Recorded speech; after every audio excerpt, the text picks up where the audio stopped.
A CPTM é um gigante sobre trilhos, conectando vidas numa teia que abraça São Paulo, transporta cerca de 4 milhões de passageiros por dia. E das 5 linhas operadas, a 11 Coral é a mais movimentada.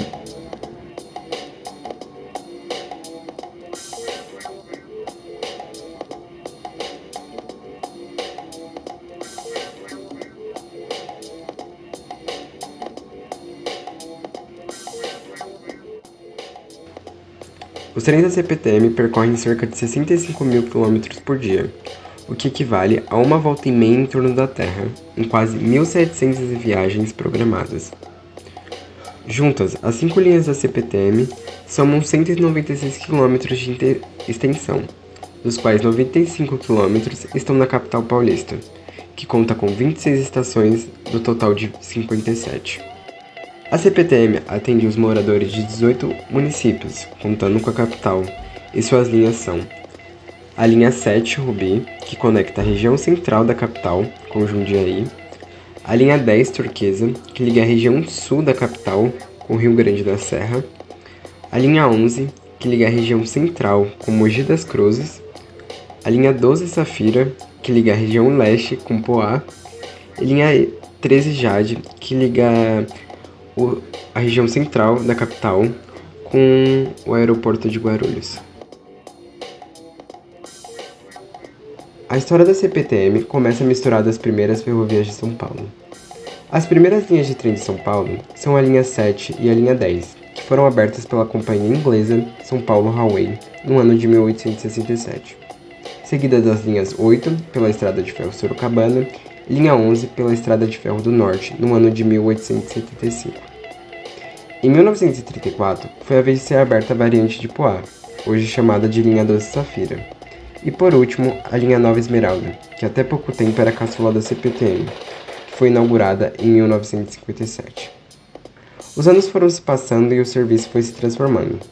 Os trens, que antes exerciam viagens regulares, agora passaram a ser dedicados ao transporte da população. O crescimento abrupto da metrópole fez com que as gestões estivessem mais alinhadas e dedicadas em separar o serviço de passageiros do serviço de carga. E devido à alta aceleração da urbanização de São Paulo, foi necessário criar uma nova empresa para assumir o controle das linhas. A Companhia Brasileira de Transporte Urbano se tornou responsável pelas linhas 7, 10, 11 e 12, e a linha 8 e 9 foi assumida pela FEPASA. Com isso, as linhas ferroviárias de São Paulo foram se modernizando e com essas criações dessas empresas foi aí que foi surgindo a CPTM.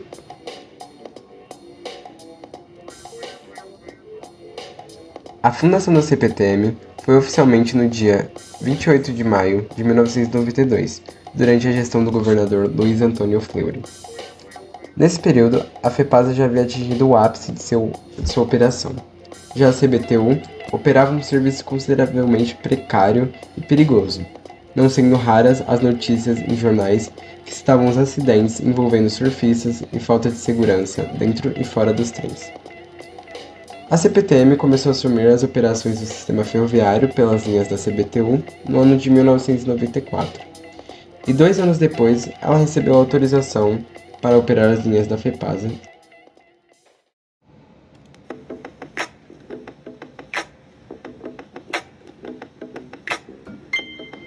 Os funcionários públicos que trabalham na CPTM geralmente desfrutam de condições de trabalho relativamente boas em comparação com outros setores. Eles costumam ter estabilidade de emprego, benefícios como plano de saúde, auxílio alimentação, previdência e salários alinhados com os padrões estabelecidos para o funcionalismo público. O que você faz aqui? Maquinista. De 0 a 10, como você avalia a experiência de trabalhar na CPTM? 10. É muito boa. Por quê?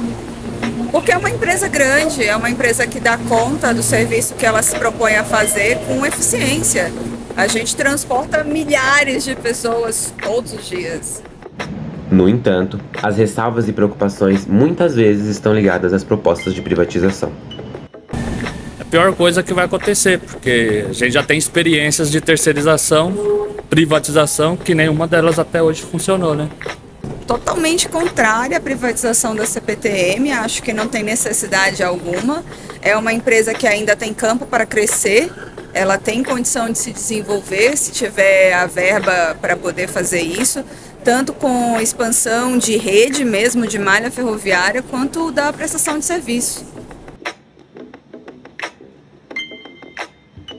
Todos os dias, mais de 1 milhão de trabalhadores e trabalhadoras que atravessam a Grande São Paulo, passando pela zona sul, centro e leste da capital, utilizam as linhas de trens 8 Diamante e 9 Esmeralda, que são administradas pela Via Mobilidade, que foram privatizadas no governo de João Dória.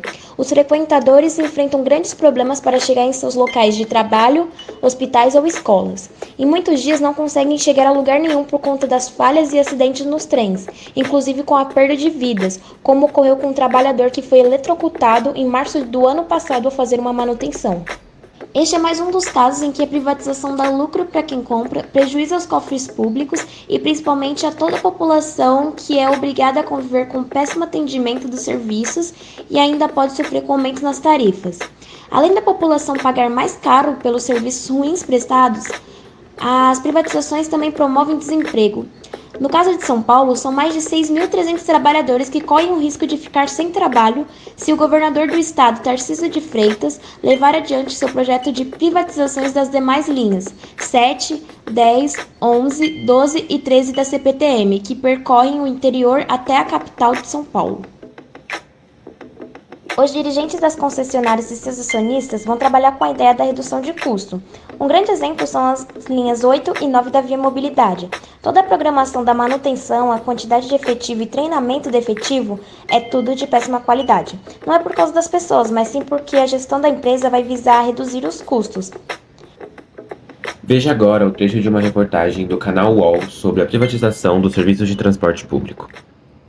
O transporte metropolitano de São Paulo é um Frankenstein.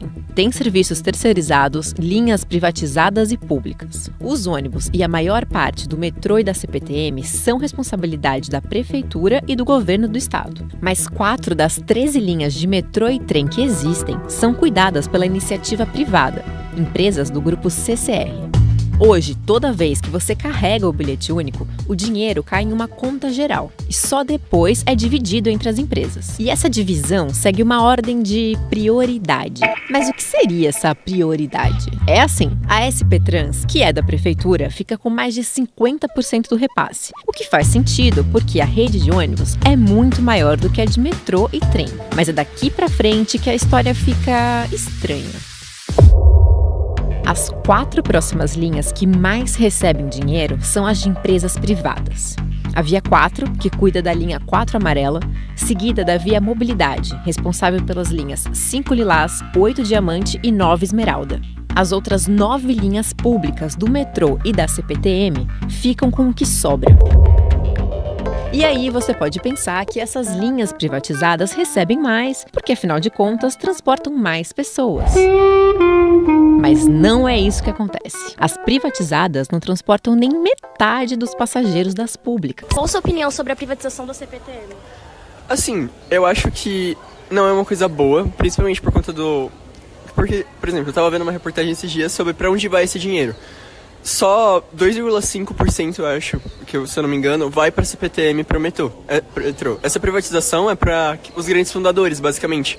Eu não vejo que vai ter uma grande ajuda, assim, pra gente. É uma questão que está sendo que tá sendo atualmente muito debatido, né? Mas eu acho que tem alguns benefícios e alguns malefícios. Então, eu acho que não é uma boa ideia a privatização aí. Eu acho uma bosta, porque acaba piorando muito. Para de ir. Eu acho uma bosta porque acaba piorando muito a situação dos metrôs, trens. Inclusive, uma linha de metrô que eu pego, que é a Prata, que é do metrô, tá querendo ser privatizada. E com certeza vai bater mais monotrilho. Então, eu acho melhor não privatizar, porque acaba piorando a qualidade.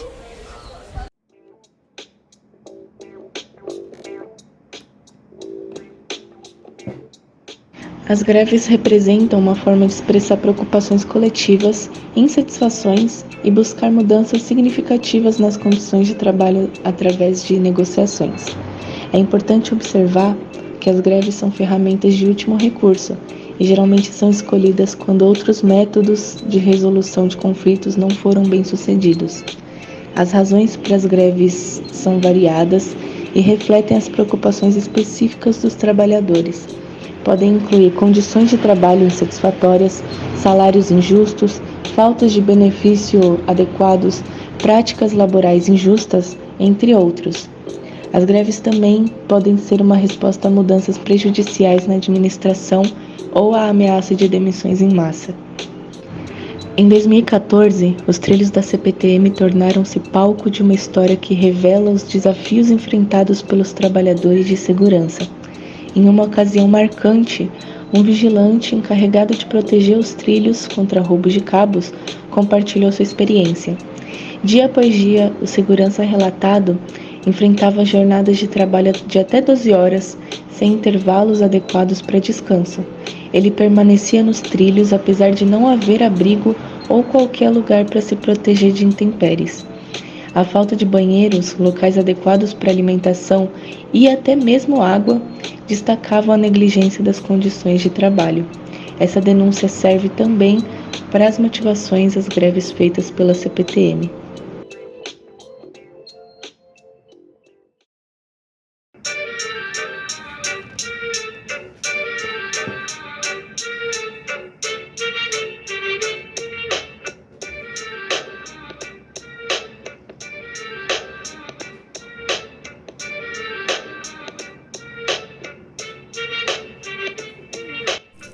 As maiores dificuldades que o trabalhador na CPTM e os passageiros passam, com certeza, é a circulação de trens. Poucos trens passam na linha Uso Coral comparado com o número de passageiros que frequentam, fazendo que os trens tenham uma superlotação e passageiros passem mal. Outro problema é a diminuição de bilhetes físicos, podendo ocorrer o atraso da leitura do bilhete e a fila ser maior. A estrutura precária é algo que podemos observar bastante. Estações sem escadas rolantes e elevadores, causando uma falta de acessibilidade, estações sem banheiro, atrasos de trens, entre outros. Sobre os trens lotados, eu achei um comentário e irei ler para vocês. Todos os finais de semana diz que o horário é reduzido. Diz que está em manutenção, sei lá o quê.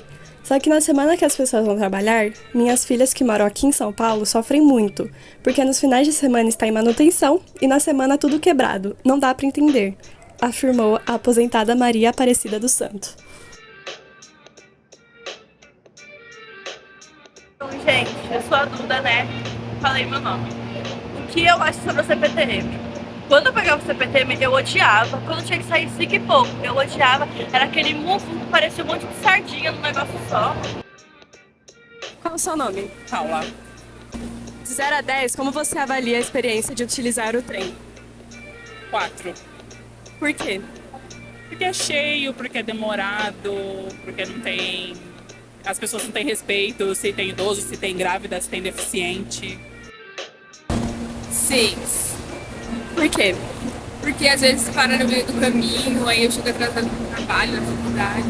Tem vários problemas às vezes e a lotação também. Eu sou humilhada, né? Pra pegar as coisas da CPTM. Então, se a CPTM fosse um pouquinho melhor, eu falaria só um pouquinho melhor. Mas se for dar uma nota pra CPTM, 3 de 10.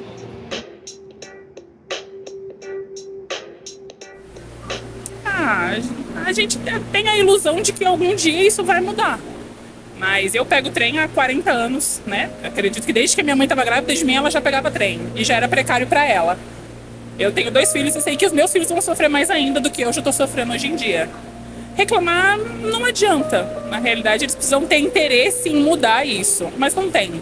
É gasto demais e quando gasta, para eles não é vantajoso. É mais vantajoso cobrar imposto da gente do que dar um bom transporte público pra gente. E não é barato, né? Se você pensar que a gente paga R$4,40 ou R$4,80 para pegar uma condução que você é apertado, eu pego R$5,40 na estação de Ferraz. É praticamente meio metro quadrado, e nem isso às vezes. É um cubículo para cada pessoa E é abafado. Esses dias que estavam calor, então, péssimo. As pessoas suando, sem ar-condicionado, num trem apertado. E a falta de respeito. Então, não vai mudar. A gente sabe que não vai mudar. Mas o sonho é que um dia a gente tenha um transporte público digno do que a gente paga. Eu acho que é isso, é o mínimo. É ter o que a gente paga.